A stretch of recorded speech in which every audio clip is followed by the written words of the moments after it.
Good morning student. विद्यालय प्रबंधन के संसाधनों का हम आपके थर्ड पेपर शैक्षिक प्रबंधन एवं समावेशित विद्यालय जिसमें एजुकेशन मैनेजमेंट के बारे में ही वर्णन किया गया है कि एक संस्थागत नियोजन करते हैं या संस्था का जब संचालन करते हैं शैक्षणिक संस्था का, तो उसमें किस तरीके से प्रबंधन किया जाता है। एजुकेशन में इसके अंतर्गत हम विद्यालय प्रबंधन के संसाधनों का कल हमने अध्ययन किया था।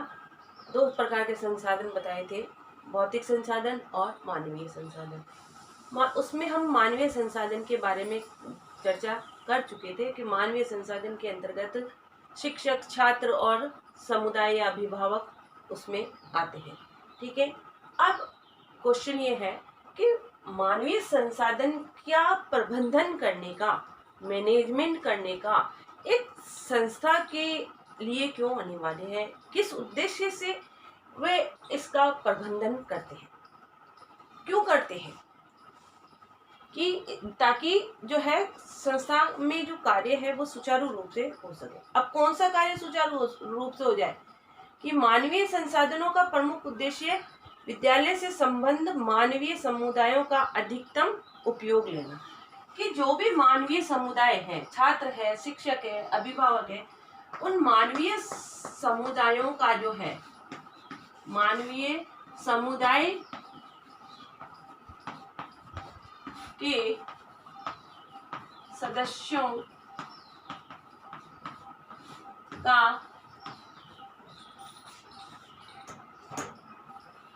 अधिक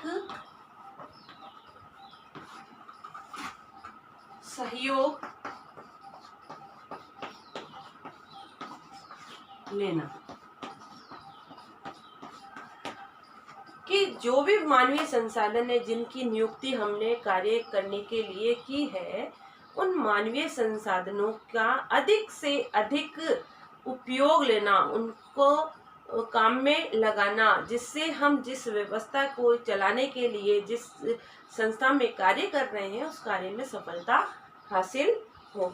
दूसरा है कि इसमें जो है हर व्यक्ति को, प्रत्येक व्यक्ति को उसकी रुचि और योग्यता अनुसार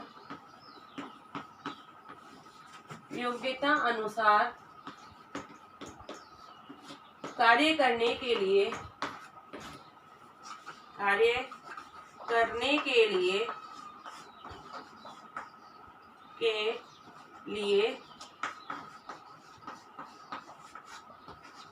देते हैं।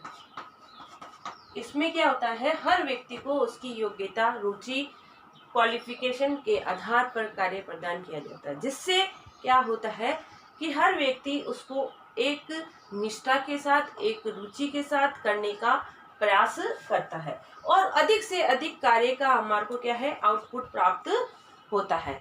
तीसरा है कि मानवीय संसाधनों के प्रबंधन से विद्यालय से संबंध व्यक्ति की कार्य क्षमता में जो होती है, क्या होती है, वृद्धि होती है। क्यों होती है वृद्धि? क्यों वृद्धि होती है? तीसरा है कार्य क्षमता में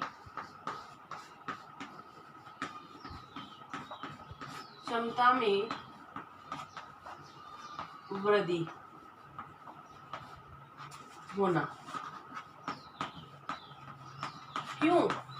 देखिए, जब हम किसी को उसकी रुचि के अनुसार, उसकी योग्यता के अनुसार काम में देते हैं तो उस काम को करने में उसका मन लगता है, उसको मनोयोग से करने का वो प्रयास करता है, और जब वो मनोयोग से किसी कार्य को करता है तो उसमें अपनी बुद्धि को, अपनी क्रिएटिविटी को सम्मिलित करने का भी प्रयास करता है और कुछ नयापन करके प्रस्तुत करने की कोशिश करता है। जब व्यक्ति को उसकी रुचि के अनुसार काम नहीं मिलता है तो क्या होता है, उसका काम में मन नहीं लगता, काम में मन नहीं लगता है, और काम में मन नहीं लगता है तो उसमें वो इंटरेस्ट नहीं लेता तो उसमें कुछ नया करने की भी वो कोशिश नहीं करता है।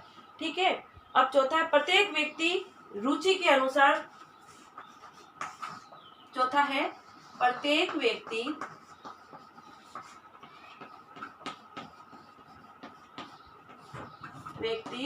रुचि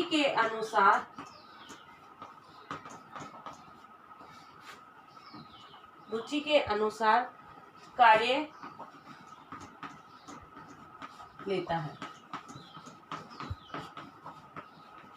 ये संस्था प्रधान का प्रमुख कार्य होता है।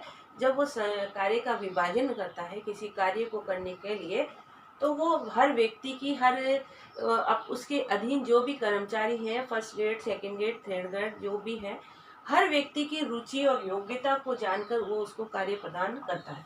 तो उसमें वो क्या होता है, अधिक से अधिक उस कार्य को सफल करने की कोशिश करते हैं। हर व्यक्ति उसको अपने तरीके से नएपन के साथ प्रस्तुत करने का प्रयास करता है। नेक्स्ट है विद्यालय व्यवस्था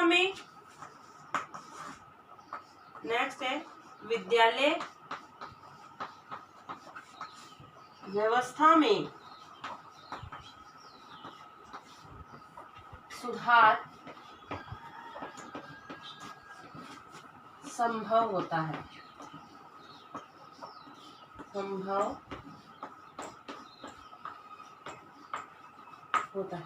क्यों? क्योंकि जब हर व्यक्ति अपनी एबिलिटी से, अपनी रुचि के अनुसार एक अनुशासन के साथ काम करता है, तो संस्था का कार्य सुचारू रूप से चलता है। तो एक जो है विद्यालय में अनुशासन की व्यवस्था कायम होती है, ठीक है, और हर काम में सुधार निश्चित रूप से उसमें दिखाई देता है। नेक्स्ट है इसमें अनुशासन की भावना का विकास। अनुशासन की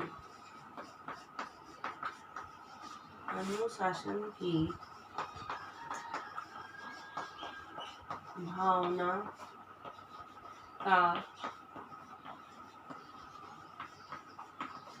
विकास। हर व्यक्ति अपना अपना काम अपनी अपनी योग्यता और क्षमता के अनुसार करता चला जाता है। इससे क्या होता है, कोई किसी के काम में हस्तक्षेप नहीं करता, इंटरफेयर नहीं करता।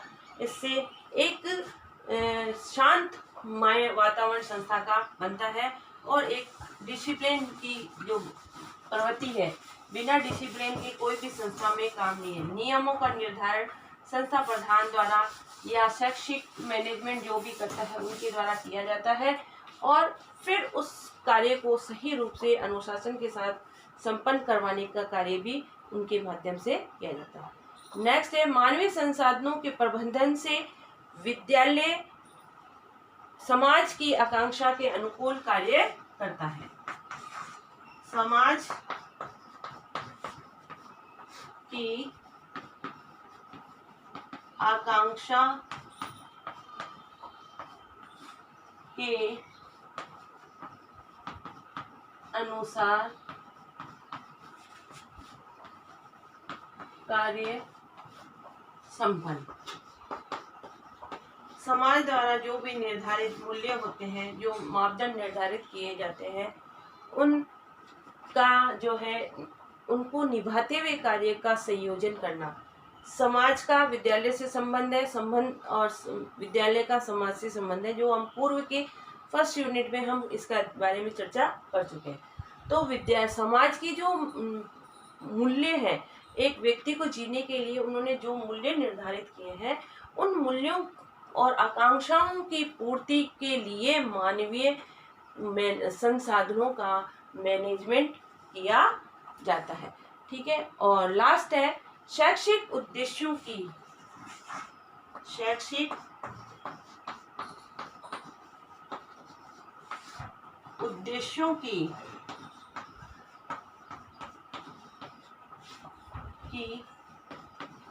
प्राप्ति संभव है। कि शैक्षिक मूल्य जो है, एक शैक्षणिक गुणवत्ता के लिए जो शैक्षिक मूल्य निर्धारित किए जाते हैं, उन मूल्यों को प्राप्त करने के लिए मानवीय संसाधनों का प्रबंधन किया जाता है। यदि उनका प्रबंधन नहीं होगा तो जो है मानवीय संसाधन सही रूप से काम नहीं करेंगे और संस्था में शैक्षणिक उद्देश्यों की प्राप्ति भी संभव नहीं होगी। आज का आपका गृह कार्य है मानवीय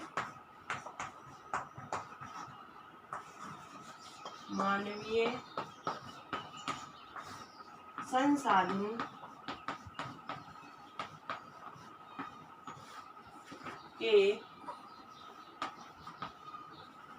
प्रबंधन मानवीय संसाधन का प्रबंधन क्यों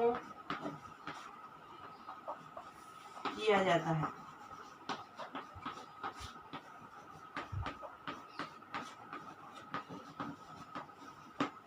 साथ ही घर पे रहिए, सुरक्षित रहिए, अपने हाथों को बार बार में धोते रहिए, सैनिटाइज करते रहिए ताकि आप इस महामारी से बच सकें। Okay, thank you.